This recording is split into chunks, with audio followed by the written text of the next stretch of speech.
Uy, may tanong ako para sa inyo. Anong ginagamit nyo na lalagyan para sa bigas nyo? Alam mo kung anong ibig ko sabihin?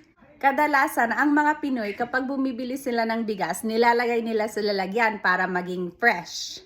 Nung bata ako, sa bahay ng mga magulang ko, ito yung ginagamit namin.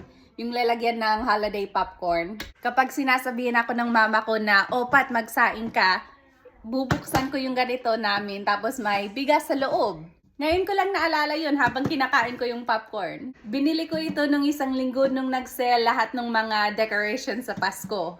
Pero ngayon sa sarili kong bahay, ito ang ginagamit ko. Lalagyan ng skyflakes. Ever since ikinasal kami ng asawa ko, ito yung ginagamit namin. Kasi dalawa lang kaming kumakain ng kanin, kaya maliit lang na container ang kailangan namin. Actually, paubos na yung bigas niya, kaya maglagay tayo ulit. Maliit na sako lang na bigas ang binibili namin kasi dalawa lang kaming kumakain. Ngayon na lumalaki na yung mga anak namin, kumakain na rin sila ng kanin. Ayan, ready na siya ulit. Actually, mali. Nasa low pa rin yata yung baso.